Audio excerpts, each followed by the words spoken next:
आदि अनादि काल से धन की महत्ता को देखा गया है। इस कलयुग में तो धन की महत्ता सर्वोपरि है। जब आपके पास धन होता है तो लोग पूछते हैं आपका हाल कैसा है, अन्यथा कोई व्यक्ति हमें मान सम्मान भी प्रदान नहीं करता। माना जाता है एक तो गुणवंता और दूसरा धनवंता, दो ही लोग संसार में पूजनीय हैं। या तो हमारे पास कोई गुण अच्छा हो जाए जिसके माध्यम से लोग हमें पूछेंगे, और या तो हम धन की प्राप्ति करा पाएँ। अपने परिवार की समस्त प्रकार की खुशियों को प्राप्त कराने के लिए, इस भौतिक संसाधनों को प्राप्त कराने के लिए धन की महत्ता ही सर्वोपरि है। आज हम इसी धन की आवश्यकता को, इसी धन की प्राप्ति को समझने के लिए एक ऐसे रहस्य को उजागर करने जा रहे हैं जिसे पराशर मुनि ने आदि अनादि काल से ही लिख दिया है। एक ऐसा रहस्य है जिसे आप जान करके आर्थिक रूप से सबल हो सकते हैं, प्रबल राजयोग सहित प्रबल धन की प्राप्ति करा सकते हैं। बेशुमार धन दौलत के प्रति यदि आपका प्रेम है और उसे प्राप्त करना चाहते हैं तो निश्चय मानिए यहाँ से आप निराश नहीं होंगे। प्रारंभ करते हैं इस वीडियो को। उससे पहले आपसे निवेदन है कि अभी तक यदि आपने हमारे चैनल को सब्सक्राइब नहीं किया है, सब्सक्राइब जरूर कीजिएगा। इस वीडियो को आप मीन लग्न के आधार पर देखिएगा, सटीकता 100% बैठेगी, अन्यथा इसे आप अपने मीन राशि के अनुसार तो देख ही सकते हैं। प्रारंभ करते हैं एक बालक के जन्म से। किसी बच्चे का जब जन्म होता है तो वही जन्म होता है उसका लग्न, अर्थात जो प्रथम भाव है उस बच्चे के जन्म को दिखाता है। और ठीक जन्म के पश्चात बच्चे को प्राप्त होता है उसका परिवार, अर्थात जो द्वितीय भाव होता है यही उसके परिवार का होता है। एक बच्चा अपने परिवार में ही बोलचाल की भाषा को सीखता है, अपने परवरिश को प्राप्त करता है, अपने संस्कारों को प्राप्त करता है, और इसी हिसाब से दूसरा जो घर होता है वो हमारे स्पीच का, हमारे संस्कारों का होता है। इसी स्थान को पराशर मुनि ने धन का स्थान बताया है, अर्थात ये वो स्थान है जहाँ से हम धन संग्रह कर पाते हैं। कमाया तो बहुत, लेकिन बचाया कितना ये बताएगा आपका धन भाव।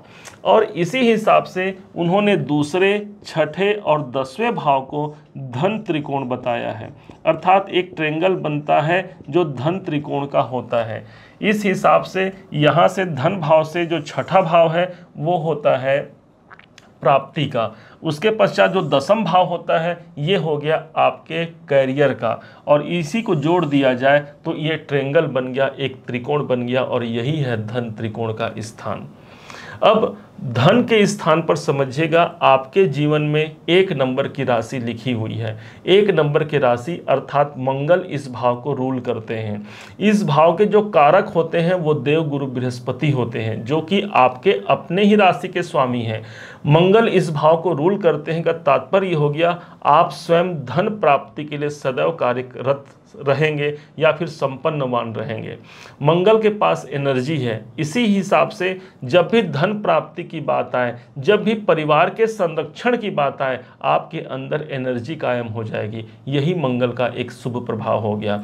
होता यह है कि मंगल जब इस भाव को रूल करते हैं तो ऐसा व्यक्ति एक सेनापति की भांति अपने अर्थ को और अपने परिवार को संभाल करके चलता है। यही स्थान आपके स्पीच का होता है, और मंगल सेनापति है, इसलिए आपकी बातों में भी एक ऐसा गुण होता है, एक सेनापति के भांति गुण होता है कि आप सामने वाले को प्रभावित करके धन को भी आकर्षित करा पाते हैं। डिपेंड करता है कि जन्म कुंडली पे मंगल की क्या स्थिति है, क्योंकि हमारे पास आपका जन्म कुंडली नहीं है, और न ही हमने यहाँ पर किसी ग्रह को लिया है, और न ही हमने यहाँ पर किसी गोचर को लिया है। हम तो वो आपको बता रहे हैं जो जन्मजात आपको प्राप्त है, और उस सिद्धांत के अनुसार आप कैसे धन को बढ़ा सकते हैं, कौन से उपाय करने होंगे। अब आते हैं छठे भाव पर।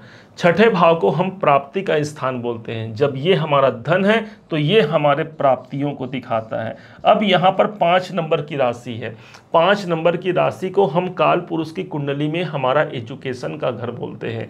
सूर्य स्वयं राजा है, इसलिए प्राप्ति के लिए हम किसी राजा से कम नहीं, हमें बड़ा धन प्राप्त हो जाता है। और विशेष तौर पर जब प्रथम संतान की प्राप्ति होती है, आर्थिक स्थिति वहाँ से सुधरना प्रारंभ होता है। क्योंकि ये आपके उस घर को दिखाता है जो आप सामने वाले को सर्विसेज प्रदान करते हैं, और हम जो सेवा करते हैं, जो सर्विसेज सामने वाले को देते हैं, उसी के आधार पर यह निर्धारण होता है कि हमें कितना मूल्य प्राप्त होगा या कितना हमें धन प्राप्त होगा। ठीक यहाँ पर 5 नंबर की राशि है, सूर्य है। तात्पर्य ये हो गया कि जितना ज़्यादा आप अपने एजुकेशन को बढ़ा पाते हैं, उतना ज़्यादा आपके पास धन की वृद्धि होती है। छठा भाव जहाँ पर 5 नंबर की राशि है, ये स्थान छठा भाव जो होता है हमारे रोग, ऋण और शत्रुओं का भी होता है। ऐसा पराशर ऋषि ने इसे हमें सिखाया है, हमें बताया है, शास्त्रों में लिखा है। अब किसी व्यक्ति का धन कहाँ जाता है? या तो रोग में जाएगा, कोई स्वास्थ्य में परेशानी आ जाए, वहाँ हमारा धन चला गया। कोई कोर्ट कचहरी, कोई शत्रु आ गए, वहाँ धन जा सकता है। या फिर कोई हमने ऐसा काम कर लिया जहाँ पर हमको कर्जे लेने पड़ गए, वहाँ हमारा धन जा सकता है। तो उसको मैनेज करने के लिए 5 नंबर है, अर्थात पिताजी का साथ यहाँ पर लेना सर्वोपरि है।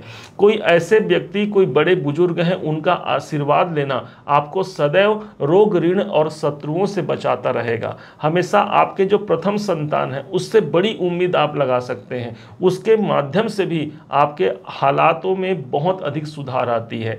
चूंकि ये स्थान ही ऐसा स्थान है जो हमारे डेली रूटीन का स्थान होता है।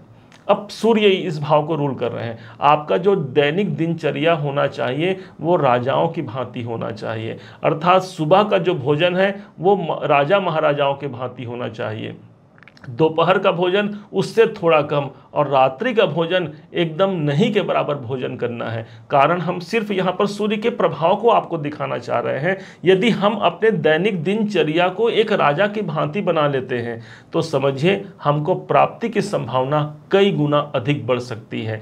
एक राजा दूसरों को देने में समर्थवान होता है। एक राजा अपना स्वयं आगे आकर के दूसरों के हितों की रक्षा करता है। यदि हम ऐसा कर पाते हैं तो यहाँ से हमारी प्राप्ति की संभावना कई गुना आगे बढ़ सकती है। क्योंकि 5 नंबर यहाँ लिखा हुआ है, सूर्य इस भाव को रिप्रेजेंट कर रहे हैं। सूर्य को कहा गया है, भगवान श्री रामचंद्र का जन्म जो है वो सूर्य वंश में हुआ था, और भगवान श्री कृष्ण का जन्म चंद्र वंश में। इसलिए भगवान श्री राम के चरित्रों का पाठ करना, भगवान श्री रामचंद्र के रामचरितमानस का सुमिरन करना, उनका पठन करना आपके प्राप्तियों को हमेशा बढ़ा करके रखेगा। अब आते हैं 10वें भाव पर। 10वां भाव वो स्थान हो गया जो आपके करियर का होता है। आप हो अथवा हम हो, हमें धन की प्राप्ति कहाँ से होना है? अपने कर्म से होना है, अपने काम धंधे से होना है। ठीक इस भाव को रूल करते हैं देवगुरु बृहस्पति। अब बृहस्पति यहाँ पर 9 नंबर की राशि है। आप देखेंगे अपने जीवन में कोई भी काम चाहे आप कर रहे हो और उस काम में कोई बाधा आ जाए, अचानक से कोई ऐसा कृपा हो सकता है किसी का, भाग्य का या किसी व्यक्ति का, जो आपके वर्तमान कार्य क्षेत्र पर परिवर्तन करा जाए। क्योंकि काल पुरुष की कुंडली में 9वां जो भाव होता है, 9 नंबर जो होता है, वो भाग्य को रिप्रेजेंट करता है और आपके कैरियर भाव पर आया हुआ है। इसका मतलब अपने कैरियर में भाग्य का सपोर्ट लेकर के हम जन्म से ही आए हुए हैं। इसी हिसाब से कभी कोई कितनी भी दिक्कत आ जाए, लेकिन रोटी कपड़ा मकान की चिंता वो परमात्मा नहीं देता। और गुरु चूंकि इस भाव को रूल कर रहे हैं और गुरु ऑलरेडी द्वितीय भाव के कारक भी हैं, इसलिए इस कारण से भी करोड़पति अरबपति बनने का संजोग भी ये देवगुरु बृहस्पति दिला जाते हैं। डिपेंड करता है कि कुंडली पे देवगुरु बृहस्पति कहाँ है। हो सकता है गुरु आपकी कुंडली पर 10वें भाव पर हो तो इनकी 5वीं दृष्टि आएगी धन भाव पर, जो कि एक बेहद अनुकूल समय हो गया। 8वें भाव पर है तो इनकी 7वीं दृष्टि आएगी, वो भी बहुत अच्छा धन योग माना जाएगा। यदि 6ठे भाव पर है तो इनकी 9वीं दृष्टि जाएगी धन भाव पर। एक बड़े आर्थिक लक्ष्य तक देवगुरु पहुंचा सकते हैं इस हिसाब से। अब कैसे इस भाव को मेंटेन किया जाए, कैसे हम अपने कैरियर को अच्छा बनाएं? स्वाभाविक सी बात है, कैरियर अच्छा होगा, हमको वहीं से धन की प्राप्ति होना है। 9 नंबर को हम मानते हैं धर्म का स्थान। जितना ज़्यादा आप अपने धर्म के प्रति आस्थावान होते हैं, अपने धर्म के प्रति आप निष्ठावान होते हैं, आपका कैरियर सुधरेगा अर्थात धन की वृद्धि होगी। जितना ज़्यादा आप धार्मिक यात्राओं को कर पाते हैं वो भी आपके धन के लिए सबसे बड़ा सहायक होगा। जब जब आप देखिएगा कोई धार्मिक यात्रा करके आप आइए और उस धार्मिक यात्रा करके आने के पश्चात आपके कैरियर में कोई बड़ा परिवर्तन या कोई लाभ की संभावना को ये बढ़ा दिया होगा।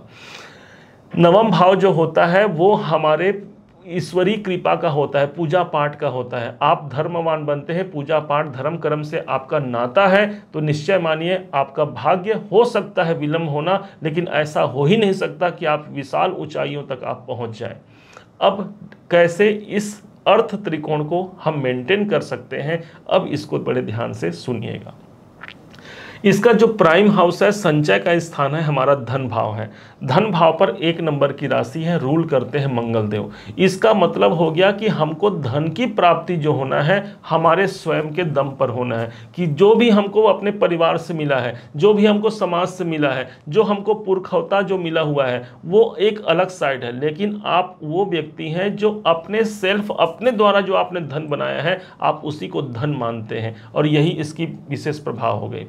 मंगल रिप्रेजेंट करता है हनुमान जी महाराज को, इसलिए हनुमान जी की आराधना करना, सुंदरकांड, हनुमान चालीसा, हनुमान स्तवन, बजरंग बाण, ये सब पाठ पूजा करना आपके लिए एक बेहद ज़्यादा धन के आकर्षण को बढ़ा सकता है। माना जाता है कि हनुमान जी की आराधना करने से शनि और राहु से संबंधित दोष भी नहीं पड़ते, तो उससे भी हम मुक्ति मिल गए। और चूंकि हमारे धन भाव के वो स्वामी मंगल हैं, तो हनुमान जी हमें बड़ा अर्थ लाभ दिला जाएंगे। उसके पठन पाठन पर हमेशा ध्यान दीजिएगा, उनकी कृपाओं पर हमेशा ध्यान दीजिएगा।